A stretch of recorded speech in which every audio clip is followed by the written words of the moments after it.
ಜೈ ಶ್ರೀ ಗುರುದೇವ್. ನನ್ನ ಹೆಸರು ಡಾಕ್ಟರ್ ಪ್ರದೀಪ್ ಹೆಚ್ ಅಂತ.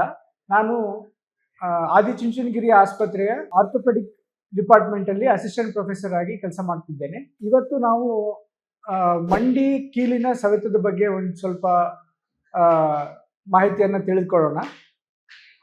ಸಾಮಾನ್ಯವಾಗಿ ಒಂದು 60 ವರ್ಷದ ಮೇಲ್ಪಟ್ಟಿನವರಿಗೆ ದಿನನಿತ್ಯದ ವೇರ್ ಅಂಡ್ ಟೇರ್ ಇಂದಾಗಿ ಕೀಲಿನ ಸವೆತ ಕಾಣಿಸಿಕೊಳ್ಳುವ ಸಾಧ್ಯತೆ ಇರುತ್ತದೆ.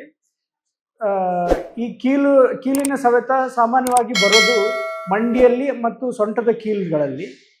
ಈ ಕೀಲಿನ ಸವೆತ ಸಾಮಾನ್ಯವಾಗಿ ವಯಸ್ಸಾದವರಲ್ಲಿ ಜಾಸ್ತಿ ಬಂದ್ರೂ ಕೂಡ ಹೆಣ್ಮಕ್ಳಲ್ಲಿ ಆಮೇಲೆ ಕೀಲಿನ ಸುತ್ತಮುತ್ತಲಿರುವ ಮೂಳೆಯ ಮುರಿತದ ಪೇಷಂಟ್ಗಳಲ್ಲಿ ಜಾಸ್ತಿಯಾಗಿ ಕಾಣಿಸಿಕೊಳ್ಳುತ್ತದೆ. ಸೊ ಈ ಕೀಲಿನ ಸವೆತ ತುಂಬ ಜಾಸ್ತಿ ಆದಂತೆಲ್ಲ ಈ ಮಾತ್ರೆ ಆಮೇಲೆ ಬೇರೆ ಥರದ ಇಂಜೆಕ್ಷನ್ಗಳ ಇದರಿಂದ ಇದು ಕಡಿಮೆ ಆಗೋ ಸಾಧ್ಯತೆ ಕಡಿಮೆ ಆಗ್ತಾ ಬರುತ್ತದೆ. ಆವಾಗ ಕೀಲಿನ ಸವೆತ ಜಾಸ್ತಿ ಆದರೆ ಇದಕ್ಕೆ ಮಂಡಿ ಬದಲಾಯಿಸುವ ಆಪರೇಷನ್ ಅಂತ ಕರಿತೀವಿ ನಾವು, ಅಥವಾ ನೀ ರಿಪ್ಲೇಸ್ಮೆಂಟ್ ಅಂತ ಕರಿತೀವಿ. ಇದನ್ನು ಆಪರೇಷನ್ ಮಾಡುವಂತಹ ಒಂದು ಅನುಕೂಲತೆ ಇದೆ. ಈ ಮಂಡಿ ಬದಲಾಯಿಸುವ ಆಪರೇಷನ್ನಲ್ಲಿ ಸೌದೋಗಿರುವಂತಹ ಕೀಲುಗಳನ್ನು ಕಟ್ ಮಾಡಿ ತೆಗೆದು ಹೊಸದಾದಂತಹ ಸ್ಮೂತ್ ಆಗಿರುವಂತಹ ಕೀಲನ್ನು ಮರು ಜೋಡಣೆ ಮಾಡಲಾಗುತ್ತದೆ.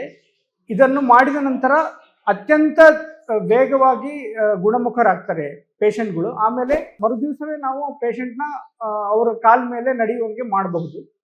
ಸೊ ಇದು ತುಂಬ ಗುಣಮಟ್ಟವಾಗಿರುವಂತಹ ಒಂದು ಚಿಕಿತ್ಸೆ ಆಗಿರುವುದರಿಂದ ನಮ್ಮ ಪರಮ ಪೂಜ್ಯ ಸ್ವಾಮೀಜಿಯವರಾದ ಶ್ರೀ ಡಾಕ್ಟರ್ ನಿರ್ಮಲಾನಂದನಾಥ ಮಹಾಸ್ವಾಮೀಜಿಯವರು ಈ ಎಲ್ಲ ಸೌಲಭ್ಯಗಳನ್ನು ಇಲ್ಲಿಯೇ ದೊರಕಿಸಿಕೊಟ್ಟಿರುವುದರಿಂದ ನಮ್ಮ ಆಸ್ಪತ್ರೆಯನ್ನು ಉನ್ನತ ದರ್ಜೆಗೆ ಏರಿಸಿರುವುದರಿಂದ ಈ ಎಲ್ಲ ಸೌಲಭ್ಯಗಳು ಈ ಆಸ್ಪತ್ರೆಯಲ್ಲಿ ಲಭ್ಯವಿರುವುದರಿಂದ ಸುತ್ತಮುತ್ತಲಿರುವ ಎಲ್ಲ ಜನರು ಈ ಸೌಲಭ್ಯದ ಸದುಪಯೋಗ ಪಡಿಸಿಕೊಳ್ಳಬೇಕಾಗಿ ವಿನಂತಿಸಿಕೊಳ್ಳುತ್ತಿದ್ದೇನೆ.